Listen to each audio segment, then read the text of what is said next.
Hello and welcome to News Across Nigeria. I'm Olumide Macaulay. Coming up on the program, the International Organization for Migration commissions a resource center for migrants in Edo State.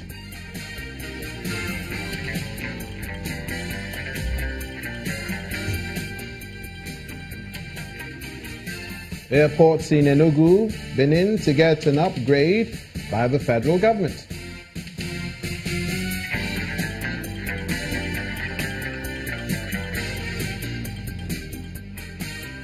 And new partnership for Africa's development trains women and youth in Imo State on new farming methods.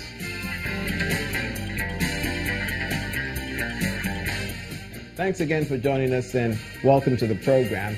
Access to authentic information about legal migration processes and risks inherent in irregular schemes is one key measure to reduce illegal migration attempts in Nigeria.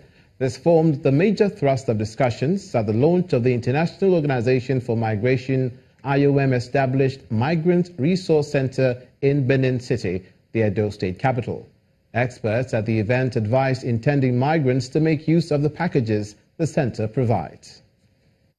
The arrival of the Minister of Labour and Employment, Dr. Chris Ngige, allows the official opening of the ceremony for the launch of the Migrant Resource Centre and handover of equipment in Benin City, the Edo State capital. The project is part of the European Union, EU, and International Organization for Migration, IOM's effort in partnership with the Nigerian government to strengthen the governance of migration and provision of reintegration assistance to Nigerian returnees. A representative of IOM's Chief of Mission, Nigeria, explains the scope of the center. It's meant to serve migrants, returning migrants, as well as potential migrants, to make informed decisions by having access to proper counseling about what the dangers of irregular migration are, about the opportunities that they have to migrate regularly, what requirements they need, and so forth. The Minister of Labour and Employment, Dr. Chris Ngige, highlights the importance of the project, the third in the country. There is the need for the establishment of Migrant Resource Center in Benin City, a very pressing need. And this is predicated on the fact that the high incidence of irregular migration and trafficking in persons from this state is very high. The launch of the resource center succeeds the minister's speech. For the benefit of the users of this center, so that God will bless them and give them the right knowledge and the right information towards the upliftment of their status in life as job seekers. We say so in the name of Jesus Christ, our blessed Son, our Lord. Amen.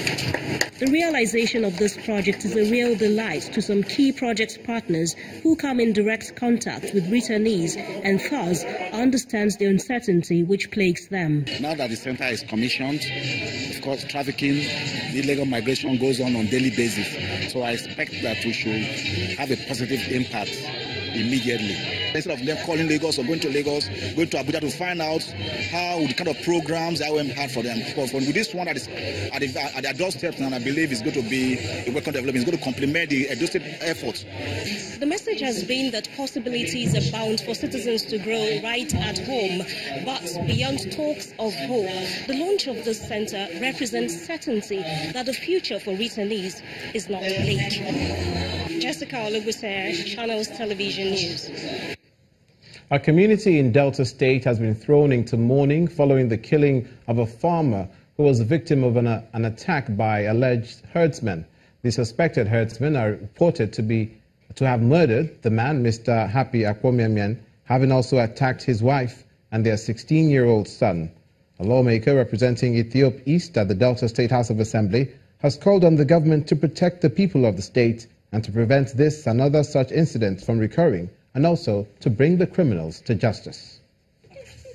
Sounds of sorrow rent the air in Ethiopia East local government area of Delta State, as the home of late Mr. Happy Akwomiamian is thrown into mourning from his alleged killing by suspected herdsmen. relatives, neighbors and sympathizers, including the member representing Ethiopia East constituency in the Delta State House of Assembly, are here to mourn with the family over the loss. I never expected my brother to leave me so soon. The wife of the deceased, who was attacked whilst working in the farm with her late husband and their 16-year-old son, narrates the ordeal. When we look back like this, now we see the two are broken. One tall, the other was short small. So my husband called shout, "Men are run, no, gun in the crack." So as they just pick race, now it's okay, make us still pick race. As I just the pick race, now I hear boom. I'll tell one brother, I say, I beg, say, Aboki shoot me, and I never see my husband with my pikin. This is what the once busy farmland now looks like. The rich land now lies fallow. The route to the farms completely abandoned for fear of further attack. The once busy market has become a shadow of itself. We are living in fear. Everybody they fear. My people now fear not let them go bush because of waiting don't happen. Requesting the federal government to strengthen the local vigilante groups in the area, the member representing Ethiopia East in the State House of Assembly is worried about the trend of killing and untold hardship his people are thrown into because of the attacks. I have written to the president. I also copied the U.S. president, the National Security Advisor, the Pentagon, and to other international institutions like the United Nations, asking for the government of Buhari to intervene and to send police and soldiers here to protect our people. This is not the first time communities around here have experienced this sort of tragedy. The memories of different deaths recorded on account of killings by alleged herdsmen is one thing they never want to happen again. And 4 people have also been killed in a suicide attack, this time at the Mona Dati area of Maiduguri, the Borno state capital. A male suicide bomber riding on a bicycle is reported to have detonated an improvised explosive device strapped to his body, killing himself and 3 civilian JTF members. The police public relations officer in the state, Joseph Kwaji, who confirmed the incident, says 17 people were injured in that attack that occurred about 8:30 last night. The injured have also been taken to the University of Maiduguri Teaching Hospital for treatment, while the bodies of the dead have been deposited in the hospital's mortuary. Mr. Kwaji adds that the bomb disposal and police patrol teams have been dispatched to the area and normalcy has since been restored. Last night's attack is the second suicide bombing this year in the Muna garage area, which has been a persistent target for suicide bombers. Now, the private sector can grow the economy of Lagos State and provide needed jobs by taking advantage of the enabling environment created by the government. This was a submission of the Lagos State Governor, Akinwumi Ambode, at a conference tagged Lagos Means Business in Lagos State. The governor also addressed concerns from some participants on clearing the waterways and incentives for recycling waste products. Our correspondent, Maria Lali Yusuf, reports. We're the 5th largest economy with GDP of $136 billion. So if we were a country, we would be 5th largest.